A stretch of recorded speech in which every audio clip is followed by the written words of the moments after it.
A large gathering of protesters is crossing the Morrison Bridge. This is a live look from above at Air 12, and I believe those protesters, they were on Morrison Bridge, and now they're working their way down NATO, I believe. Yeah, I think the plan was to go to the waterfront, Bonnie, is what we'd heard. This group originally started at Revolution Hall. Some of them started at Pioneer Courthouse Square, then went to Revolution Hall where they all met up, and then they got on the Morrison Bridge.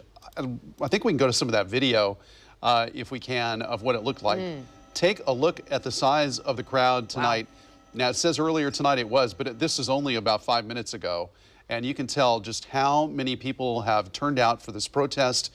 Another night, this is the sixth night of protests in Portland. And this crowd, as we continue to look at it, may be as big or bigger than it was last night. It's really tough to tell, but you can see that they have totally packed the Morrison Bridge. So this is different tonight, Bonnie. Instead of going on the Burnside Bridge, they decided they want to go on the Morrison Bridge. But this gives you a scope at the number of people that are out there. And I think we have some ground video perhaps from the bridge that kind of shows you what it was like. Yeah, there we go. So we can see demonstrators marching with signs. There we go. Usually those trucks are filled with organizers kind of leading the rally. So lots of people out there today. They started over, I believe, at Revolution Hall. Then they worked their way west across the Morrison Bridge.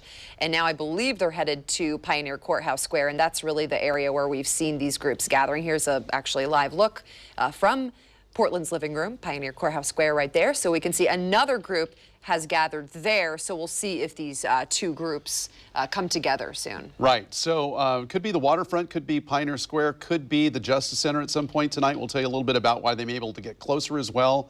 But as you can see, we have live team coverage both in the air and on the ground tonight. And we're going to begin with Drew Reeves with the very latest. Drew?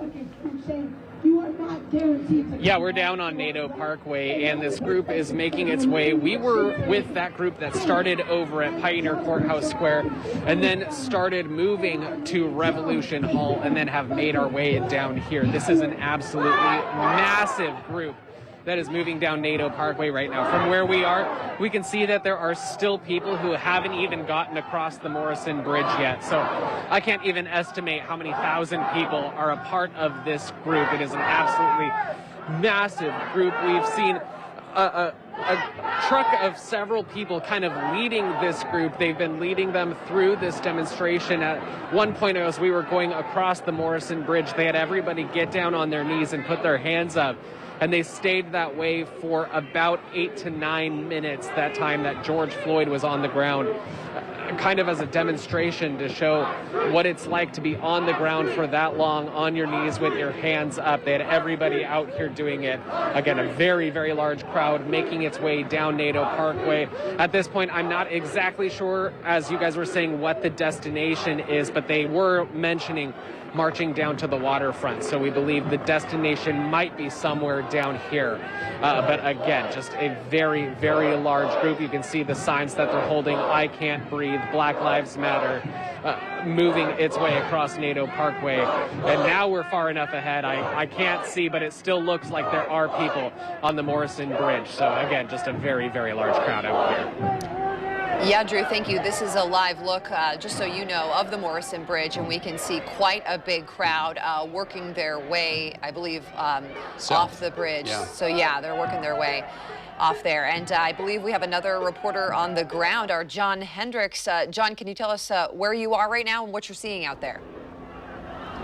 So we're just at the base of the Morrison Bridge where it comes down to NATO Parkway. I'm going to give you a look at the crowd here that is coming off the Morrison Bridge. This has been happening here, this steady pace of this crowd, thousands of people for the last 15 minutes or so as folks are making their way down. Now, these folks, they're all headed to the waterfront park. Organizers at Revolution Hall told us earlier that they were all headed to the waterfront park and they were going to stay south of the Hawthorne Bridge there. And they were going to hear from some speakers and let their voice voices be heard through all of this. We do have some video from earlier that we shot while we were at Revolution Hall.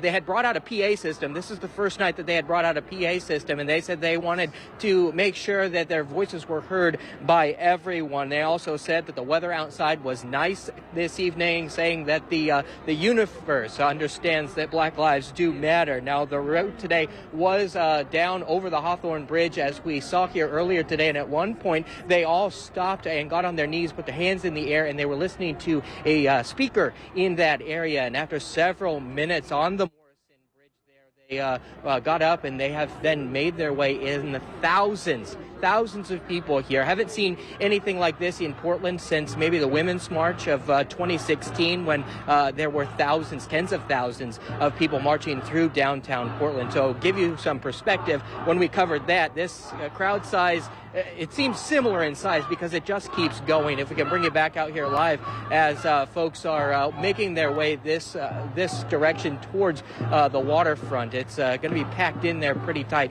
We do not know what is going to happen after the waterfront, if these folks will march back.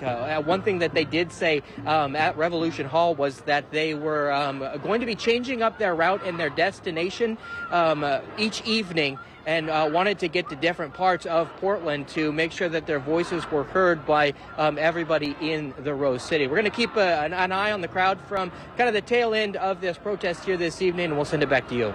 Okay. John Hendricks reporting live for us right there as you see this march continue. So as far as we know, heading down NATO right now, possibly to Waterfront Park. And I mean, you know, the Blues Festival holds thousands of people at Waterfront Park. We'll see how many can fit there tonight. But, exactly. We'll be keeping track of the situation. Earlier today, we talked with people at Pioneer Courthouse Square and asked them their thoughts about what's going on. Because we don't have human rights for everybody. So, you know, something needs to change. And yeah, the Civil Rights Act was a great start, but it was a start, and they dropped the ball. So let's pick it back up and let's go the distance and make the laws the way they're supposed to be. I want everyone to be peaceful. I want us to really come together. I wish the police could come with us and everyone could really just be together. And I hope we get real justice, you know, real support from the government, the rich people we really need support from. So that's what I want. Anytime an African-American male like myself has to fear that the police, who were trained to serve and protect, it is scary. And it's also scary when the community of faith are not available to speak up. So I invite all my clergy members, all the pastors, to speak up, be out, be up front, participate in peaceful protests. The Portland Police Bureau shrunk the closure zone in downtown Portland today. We just want to let you know that. So here it is. Instead of extending around several blocks as it has been the past couple of days, now it basically just encompasses the Justice Center. So people have been able to get really close to it. Here's another, I believe this is a live look outside at Pioneer Courthouse Square. All four, we know now, former Minneapolis police officers involved in the death of George Floyd have now been charged. Of course, we know his death sparked many protests all across the country. Yeah, this was a big development today. And in fact, right here, we can tell you the last three of those former officers were arrested and booked today. From left to right, you were seeing J.A. Kung, Thomas Lane, and Tu Thao. They are charged with aiding and abetting second-degree murder. Derek Chauvin, who had his knee on Floyd's throat, now faces an additional charge. They bumped it up now from third-degree to second-degree murder. The arrests come as Floyd's family visited the area where he died. My father should have been killed like this. We want justice. We're here today because George Floyd. Minnesota's Attorney General had a warning today that winning a conviction will be hard, but he is confident in what he's doing, but that history shows there are going to be some clear challenges there. And today, Oregon Governor Kate Brown also spoke about last night's protests. I believe we have that sound ready. It took my breath away to see the photo this morning of Oregonians on the Burnside Bridge. That is how we change hearts and minds and change systems and change cultures. The governor also encouraged people to stay safe during protests, including social distancing and wearing face coverings. Barack Obama hosted a virtual town hall today, and the former president, did offer up some hope.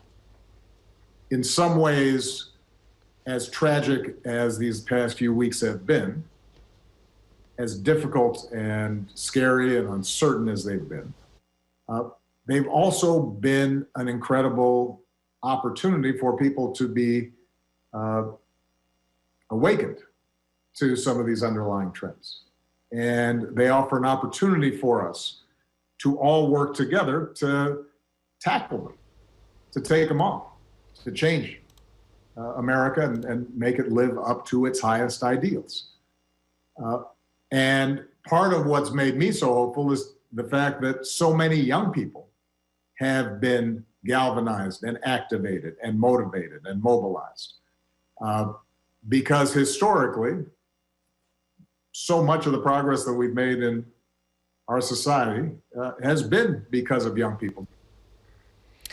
Okay, so here is a live look. This is Air 12 in Portland, and we can see that large group is still working their way, I believe, down NATO, but now gathering at the waterfront park. So quite a few people. Our reporters have been following them throughout the evening, and so far, so good. Things are staying peaceful. I believe we have our Drew Reeves on the ground there. Drew, can you tell us where you are and what's happening now? Yeah, so we're in Waterfront Park, which was the destination of this march. You can see people are just starting to fill the park down here, but there's a lot of people that are still out marching, so they're not down here yet. You can see everybody has their hands up. There's a speaker system out here, and it sounds like there are going to be several speakers coming out here to talk right now. They're kind of leading the crowd in some chants right now.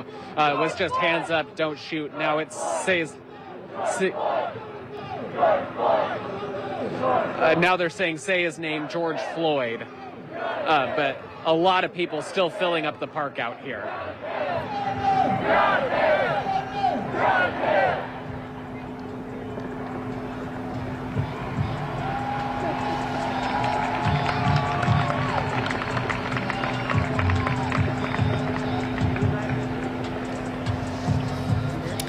Okay, Drew, thank you, and we'll be checking in with you soon. I believe our John Hendricks is also on the ground telling us what he's seeing out there. John, can you hear us?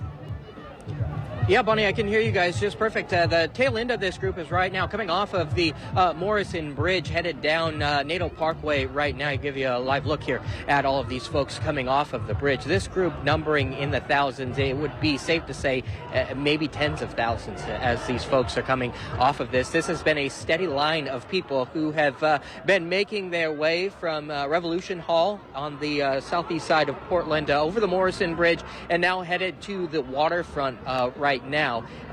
It is several blocks to where Drew is right now, and this crowd is shoulder to shoulder making their way that way right now. There have been different chants among this crowd as they have been making their way that way, and we've also seen along the route here that folks have been handing out water and some snacks to folks, and a lot of families out here and young people within this crowd as well. Now, when we were at Revolution Hall, they had mentioned the organizers of this. There are 7 of them who spoke to the crowd. They said that they want this to be a peaceful evening to make sure that their message is heard. And so far this evening, it has been peaceful. We haven't seen anything out of character. A lot of folks keeping the peace and kind of letting their voices be heard as they make their way to the waterfront down there. We'll send it back to you. Okay, John, and I was doing a little research, and I was just wondering how many people can fit in Waterfront Park. I knew it was pretty big. And found out when Barack Obama was campaigning to be president, he was here in 2008, did a rally at Waterfront Park. They figured there were 70,000 people there. 70,000. So wow. Obviously, it's going to be able to hold this number of people today, which, again, last night we were calling it about 10,000 people. Tonight looks pretty similar. Yeah. Maybe even a little bigger. So, you know, we've got thousands and thousands of people, safe to say, who are making their way to that area right now. And there's a look also at what's going on at Pioneer Courthouse Square. It seems to be pretty sparse at this time. And today,